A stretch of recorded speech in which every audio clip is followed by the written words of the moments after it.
Viva Voz de volta para falar sobre o Redata. Depois da frustração com o fim da vigência do incentivo fiscal para data centers, o governo vai tentar encontrar um caminho jurídico para desenterrar esse programa. A medida provisória que estabelecia esse regime especial para o setor caducou ontem e o projeto alternativo não foi votado no Senado a tempo. Isso teria de ter acontecido até a meia-noite.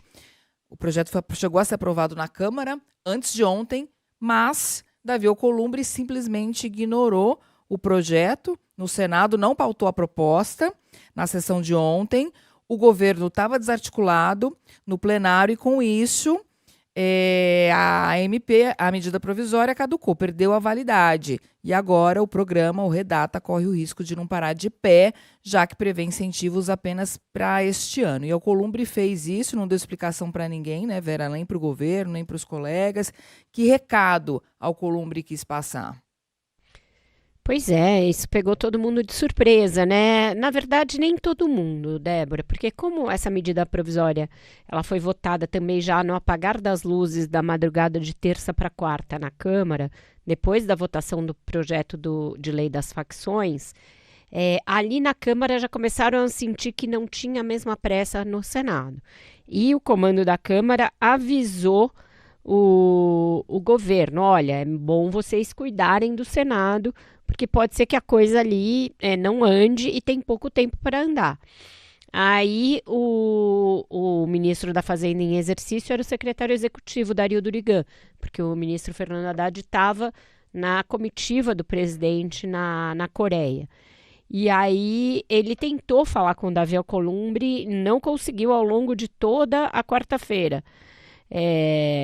E aí ficou ali já vendo que era isso mesmo, que tinha algum curto-circuito, sem que ninguém conseguisse entender o que estava pegando.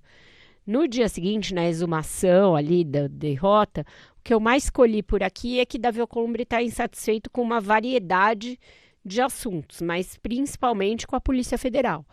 Tanto no caso Master, né, a Polícia Federal ali escarafunchando as ligações políticas do caso Master, e isso levou a que fosse feita uma operação lá no Amapá, em relação a um aliado dele, na Amapá Prev, Amaprev, lá, sei lá como é que é a sigla, e também em relação às emendas parlamentares, porque a gente sabe que tem uma longa lista ali de investigações da PF que se referem à aplicação indevida dos recursos das emendas. Então, isso fez com que se consolidasse na cabeça do presidente do Senado um entendimento de que a PF está a serviço do governo para desgastar o Congresso, para desgastar principalmente o Centrão.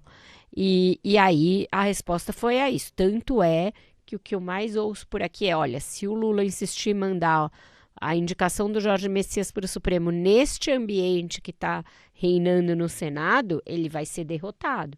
Então todo mundo acha que o Lula vai ter de segurar por mais tempo ainda o envio do nome do advogado-geral da União, Jorge Messias, que foi o seu escolhido para a vaga que está aberta no Supremo Tribunal Federal, por mais tempo, que não tem ambiente para fazer isso agora. Agora, Vera, o Lula já volta para o Brasil com vários incêndios para apagar, pesquisas aí de intenção de voto também que preocupam, né? Qual vai ser a prioridade dele nesse retorno aí ao Brasil? Tem muita coisa para fazer, né, Carol? Porque nessa coisa com o Alcolumbre, também foi aconselhado que o Lula ligasse para ele. Eu não sei se ele fez isso hoje. Até ontem não tinha feito, pelo que eu apurei. Mas tem essa necessidade de refazer os laços com o Congresso, porque tem várias CPIs correndo ali, que viraram CPIs do Master, porque tem essa coisa ainda da indicação do Supremo, que a gente não sabe como é que vai ficar, porque tem a emenda, né, a PEC da Segurança Pública, e o Lula discutiu isso agora na viagem. Alguns ministros chegaram para ele e alertaram para o risco que haveria, por exemplo, de criar um Ministério da Segurança Pública sem que haja a PEC, ou seja, você cria um ministério que vai absorver a questão da segurança e todo o desgaste que ela traz, sem ter os recursos para centralizar a política de segurança. Então, alertaram o presidente que isso seria uma cilada, e é algo que ele está mudando de ideia, então tem que ver se tem alguma viabilidade de votar essa PEC. Então, e tem a questão da escala 6x1, que está andando ali na Câmara e que o governo gostaria de pegar uma carona, mas que o presidente da Câmara, Hugo Mota, já decidiu que ainda que o governo mande um projeto, ele não vai tramitar. O que vai tramitar é a PEC da deputada Érica Hilton, que já está lá andando. Então, esse é o fronte no Congresso, que não é nada simples. Ainda mais com a saída da articuladora política, porque a Gleisi Hoffmann está de saída para disputar o Senado. E o outro é o fronte eleitoral, que também não é mais fácil, porque o presidente volta sabendo já que aquele episódio do Carnaval surtiu efeito nas pesquisas e o que parecia que ia ser uma largada de 2026 vantajosa para o Lula, está se mostrando uma coisa ali, uma disputa muito acirrada entre ele e o Flávio Bolsonaro. Então isso deve precipitar a escolha de palanques. Eu venho falando disso há alguns dias e eu soube que hoje deverá haver um jantar para bater o martelo em algumas situações eleitorais, entre elas a de São Paulo, que é aquela que mais inspira cuidados de todos, e aí deverá ser definido o destino do ministro Fernando Haddad, quando ele sai do governo. E o mais provável, pelo que eu apurei, é que ele aceite a tal missão, até porque se olha para o lado e não tem mais ninguém, né? É só ele mesmo ali. Me disseram hoje que o ministro Fernando Haddad tende a ganhar por WO, ou seja, ser o escolhido porque não tem mais nenhum outro além dele. Então, se não tem tu, vai tu mesmo, sabe aquilo? E aí ele vai pro embate em São Paulo.